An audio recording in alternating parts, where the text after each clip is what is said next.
তোমরা লিড দিয়ে এই গার্মেন্টস ইন্ডাস্ট্রি বন্ধ করতে পারো, এখন খুলতে পারো না? একটা ইন্ডাস্ট্রি এরকম করে বানায় তাদেরকে চাকরি দাও না পারলে, এখন কেন গার্মেন্টস মালিকদেরকে খুলতে হবে এইসব বন্ধ ইন্ডাস্ট্রি? লক্ষ লক্ষ লোক শ্রমিক বেকার হয়ে গেছে। বন্ধ ইন্ডাস্ট্রিগুলি খুলে দিতে হবে। আরে সে মালিক এখন কেন খুলে দিবে?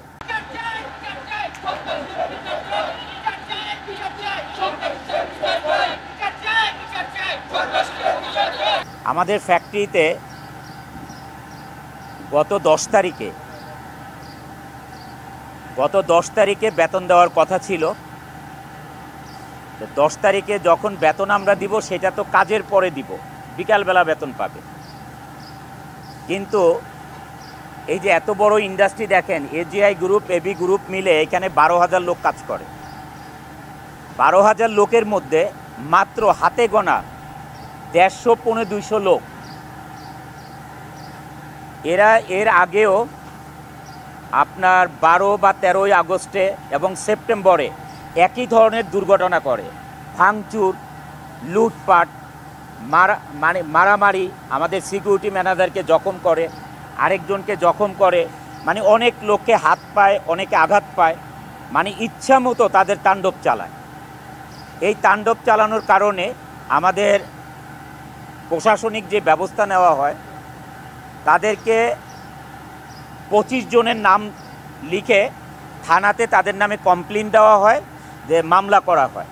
চুল পড়া অনেক কমে গেছে, থ্যাংক ইউ মা। চুলের ভিটামিন জুই মাল্টিভিটামিন কোকোনাট অয়েল। এই মামলাতে আসামি করা হয় 8 জনকে, আর বাকিদেরকে অজ্ঞাতনামা রাখা হয়। এবং যেই রাতে এদেরকে পুলিশ ধরবে, ওই রাতে আমি আমার অ্যাডমিনের সাথে কথা বলি যে তারা ছুটির পরে পুলিশ ধরে নিয়ে যাবে যারা এই ধরনের ঘটনাটা করেছে। পরে আমার মধ্যে আসলো যে আমরা একবার তাদেরকে আরেকবার ক্ষমা করে দেখি, যে এই ধরনের কাজ যেন না করে তারা। আমরা যেই জায়গায় দাঁড়িয়ে আছি, তা আমাদের এত বড় ইন্ডাস্ট্রি, আমরা এবিতে আলাদা মিটিং করি, এই এজিআই গ্রুপে এখানে মিটিং করি, পোলোর ওইখানে মিটিং করি, বিভিন্ন জায়গায় মিটিং করে তাদেরকে দেখাই যে তোমরা যেই কাজটা করেছো, ভাঙচুর করেছো, মানুষকে আহত করেছো বিনা কারণে, মানুষের কোম্পানিতে 3 মাস 4 মাসের বেতন বাকি থাকে, আন্দোলন করে একটা যুক্তিসঙ্গত। আমি সেনাবাহিনীর সামনেও তাদেরকে জিজ্ঞাসা করি যে তোমাদের আন্দোলনের কারণটা আমাকে একবার বলো, কারণটা কি? 10 তারিখ বেতন পাবা, 12 তারিখ হয়ে গেছে, সেপ্টেম্বর মাসের কথা বলছি 2024। এর জন্য এই 2 দিনের জন্য কেন আন্দোলন করা হবে? তোমাদেরকে তো বেতন বলাই হচ্ছে 12-13 তারিখে বেতন দেওয়া হবে, এমন তো না যে তোমরা 3-4 মাসের বেতন এখানে পাও। তাহলে এই আন্দোলনের কারণ কি? তো যাই হোক, আমি তাদেরকে মাফ করে দেই, যে আমাদেরকে কথা দেয় যে আমরা এই ধরনের কাজ আর করব না স্যার, আমাদেরকে মাফ করে দেন, আপনি ইন্ডাস্ট্রিটা ভালোভাবে চালান, আমরাও কাজ করব। যাই হোক, এত মাস চলে আসছে। আবার এই মার্চ মাসের 10 তারিখে সকালে প্রথমে তারা ঢুকে, এই 250 লোক বা 150 লোক, তারা সকালে আগে ঢুকে ওই মেন গেটের 2 নম্বর বিল্ডিংটা ওইখানে দাঁড়ায়। যত লোক ঢুকে কোম্পানিতে কাউকে কাজে ঢুকতে দেওয়া হয় না, যারা সাধারণ শ্রমিক কাজ করবে সবাইকে একত্রে জড়ো করে। যখন সবাই ঢুকে যায়, ঢুকার পরে প্রত্যেকটা গেটে তারা তালা লাগিয়ে 6-7 জন করে লাঠি চোটা নিয়ে তালা লাগিয়ে দাঁড়িয়ে থাকে। যখন এখানে পুলিশ আসে, এসবির লোক আসে, তারা দেখেছে যে তারাও ফ্যাক্টরির ভিতরে ঢুকতে পারতেছে না, প্রত্যেকটা জায়গায় তালা লাগানো, এবং এই সরকারি কাজে তারা বাধা দেয়। আমাদের প্রশাসনের যারা আছেন, executive director, general manager, senior general manager, production general manager, সবাই তাদেরকে বোঝানোর চেষ্টা করে যে আজকে হচ্ছে 10 তারিখ, তোমরা কাজে সকালবেলা আসছো, তোমরা বেতন পাবা তো বিকালে, তোমাদের সকালবেলা এখানে আন্দোলন করার কারণটা কি? যখন আমাদের প্রশাসনিক যারা ঊর্ধ্বতন কর্মকর্তা আছেন, সবাই তাদেরকে বোঝানোর চেষ্টা করে যে আজকে 10 তারিখ, তোমাদের বেতন তো এমনিতেই হয়ে যাবে, আজকে হবে, কালকে হবে, তোমাদের বেতন তো হয়ে যাবে, তোমাদের আন্দোলন করার কারণ কি? এবং আমরা যে বেতন 1 দিন বা 2 দিন দেরি হতে পারে, ফ্লোরে নোটিশ লাগানো আছে।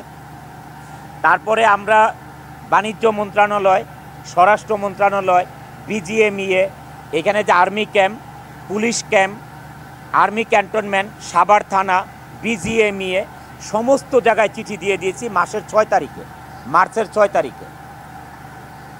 কিন্তু তারপরেও তারা 10 তারিখে এই ধরনের ঘটনা করে 3টা সাড়ে 3টা পর্যন্ত কোম্পানিতে কোনো কাউকে কাজ করতে না দিয়ে প্রত্যেকটা জায়গা বন্ধ করে দিয়ে তারপরে 3:30টার দিকে ফ্যাক্টরি থেকে তারা চলে যায়।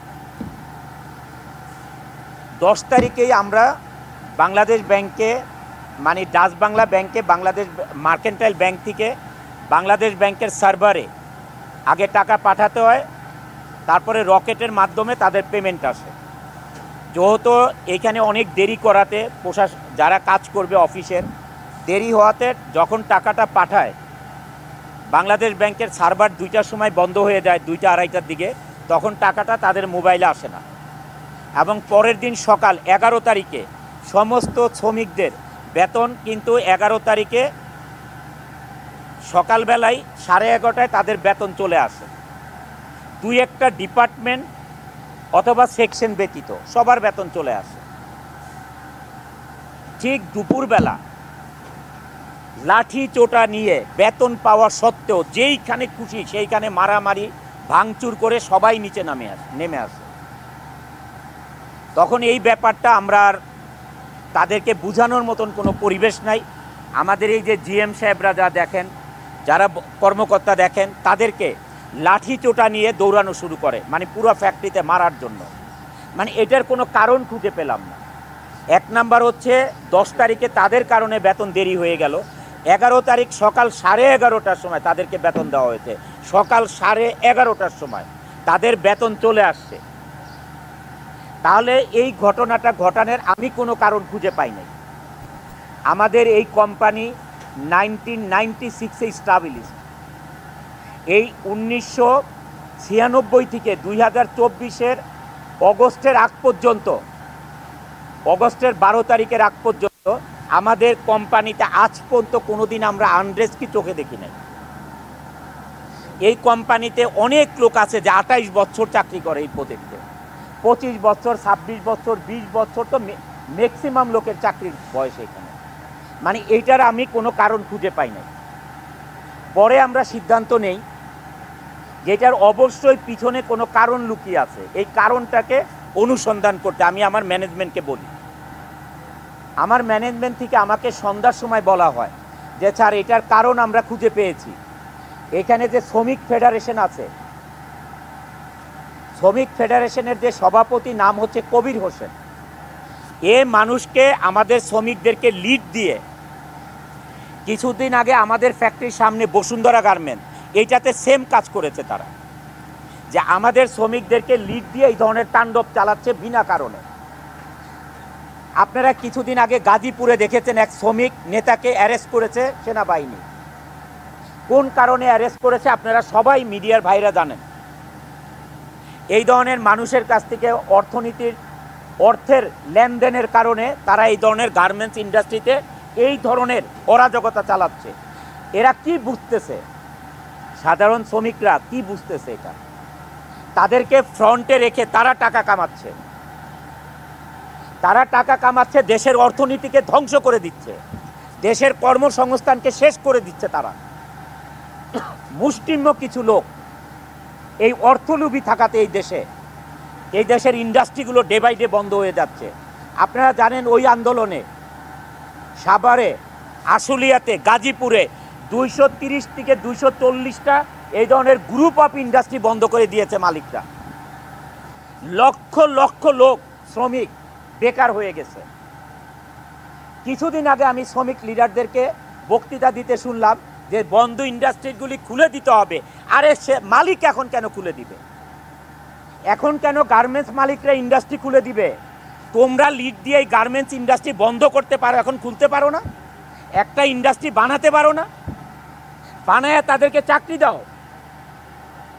একটা ইন্ডাস্ট্রি এরকম করে বানায় তাদেরকে চাকরি দাও না পারলে। এখন কেন গার্মেন্টস মালিকদেরকে খুলতে হবে এইসব বন্ধ ইন্ডাস্ট্রি?